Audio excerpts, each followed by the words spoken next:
This is Rico Nasol. I've been a creative executive for the last 17 years at Zappos and more recently Netflix. I coach aspiring leaders strategies on how to create highly collaborative and high performing teams. Today, I'm going to give you 4 tips on building trust within your organization. All right, let's get into it.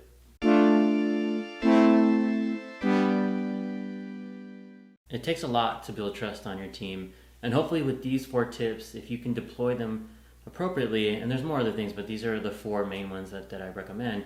With these 4 tips, if you deploy them appropriately, you should create a super engaged team that's highly collaborative and also high performing.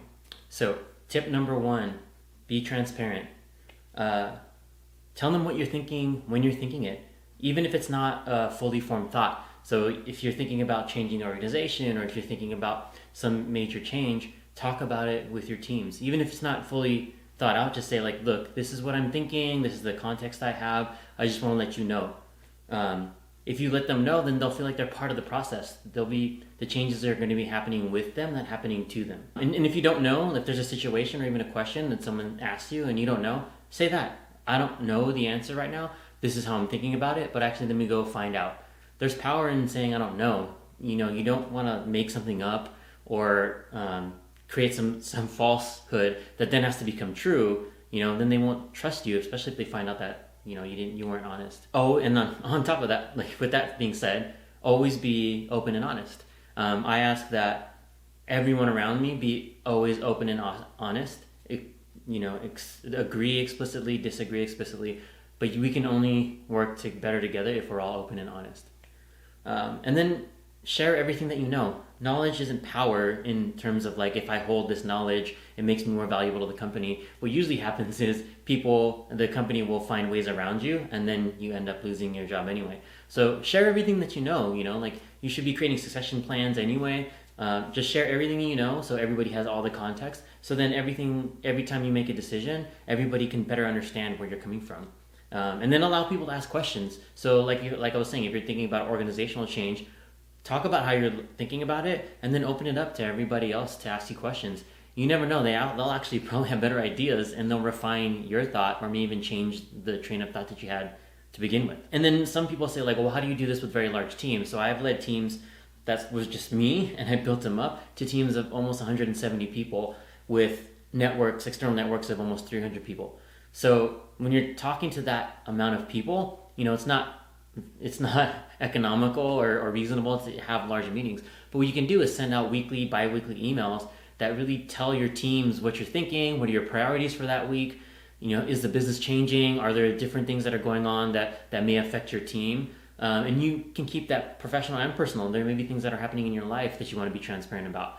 But yeah, transparency is super key. There's always ways to do it, whether you have a team of 1 or 170, there's ways to do it well. Tip number 2, be vulnerable. And this is in personal and professional as well. Don't just share the wins that you have, right? Also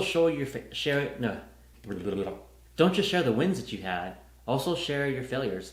I talk about all the times that I fail, probably more than I talk about the wins, because I've learned from them, and I also want to make it okay for everyone else to take risks, or not to be so handcuffed that they feel like they're gonna make mistakes. It's okay to make mistakes as long as you learn from them. If you're not making mistakes, then you're not pushing hard enough. Yeah, you don't want to be in an environment where everybody's like on eggshells and just scared to make mistakes. Nothing innovative, nothing creative ever happens in those environments. If you're struggling, whether it's work or even personal, like my team would know during the last year with the pandemic, I struggled a lot with mental health, work-life balance, trying to homeschool kids and work. And I just shared where I was with everything. Like I don't have the mental capacity this week, so I'm taking Friday off.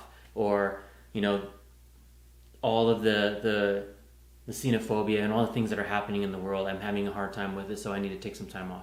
Just share those things with your team, because it makes it okay for them to also share those things, and they know they can be vulnerable with you, and you start to build real trust. And lastly, like with being vulnerable, nothing tells people you trust them more than actually sharing everything that's happening in your life. So I'm not saying you have to give your deep, dark secrets or things like that, but it's good to give people context and let people into your world a little bit so they know you're human and you know they're human.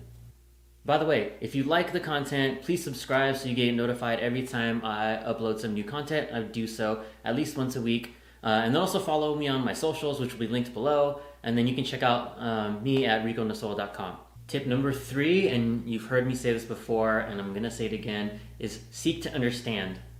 And that doesn't mean, seek to be understood. There's a difference, right? When you're seeking to understand and you have that mindset, you're just trying to take it all in and you're trying to understand where they're coming from. If you're waiting and you're rushing to speak, you're not seeking to understand, you're actually trying to be understood. And if you're always trying to push your agenda and push your thoughts and not listen to anyone else, that's going to be a problem, and people will not trust you because they feel like they can't bring things to you, open up to you. So yeah, on that note, you need to actively listen. Like, be present, be attentive to your team members. Don't be distracted. Don't be checking Slack or email on the side. Just be present in the conversation. And then also, listen to their context and what their perspective is, and see things from their vantage point, right? You are their leader for a reason. You are in different forums, so you may have a different perspective, but it doesn't mean you can't listen and understand where they're coming from, because if you can better understand where they're coming from, you either might find a better solution, or you might see something that no one else in your peer group has seen that causes a problem, or it may give you an opportunity to say, oh, that's interesting, you think about it this way. This is how the rest of the business is thinking about it. I want to give you this context, and let me know if that changes your mind. So there's so many ways. If you're really just seeking to understand, you can help your team either bring great ideas and push and debate, or have them understand the larger context. And finally, number 4, care. You have to genuinely care about your team. Get to know them as people, know their names. If you don't, that's basic. Know their names. That's not extra, that's basic. Know their names. Know their partners' names. Kids, if they have any, pets, hobbies, interests, anything like that. Anything that you can just have a simple conversation and open up a little bit of their world to your eyes, and open their world, or your world to theirs. Did that make sense? Yeah. So yeah, just get to know your team. Show that you care. And another thing is to not only know them, but know their work. So I've been an executive in the creative space for a long time. I've motion designers, editors, producers, you name it. And some of the things that I love the best is actually to talk about their work. And sometimes they don't even know that I know about it. Like, oh, I love that key art suite you did, or I love that promotion that you did. And they're like, oh, I didn't even know you saw that. I'm like, yeah, absolutely. It was like, I loved it for this reason, that reason. Like, that shows you actually care. You know their work. You know what it takes for them to do their work. And it shows that you care. Or if I know we haven't done it in the pandemic, but if you're in the office and you see someone working on something cool, pull up a chair and sit down next to them and say, like, oh, that's amazing. Like, what is that? Can you walk me through your thought process?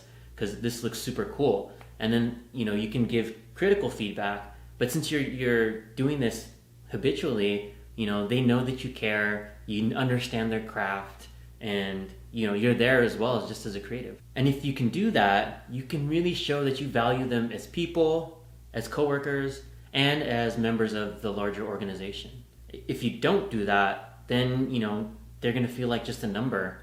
Like, you don't want to treat someone like a number. You don't want to be treated like a number. So don't treat your team and your organization like they're just numbers to you. And then lastly for this, when you care, is be a mentor. There's so many people out there that just are looking for a mentor. They may even idolize you and you don't even know it. But mentor people, pay it forward. Somebody mentored you. Somebody gave you an opportunity. Do that for others. Help them grow. Find out where their interests are. Help them grow professionally and personally. It just shows that you care. They'll pay you back for sure, in just the quality of the work and the things that they do. So you just need to just genuinely care. So like I said, there's 4 tips here to build trust. Transparency, be vulnerable, seek to understand, and genuinely care. All right, hope you like this video. Again, click like, subscribe, and we'll see you in the next one. Later.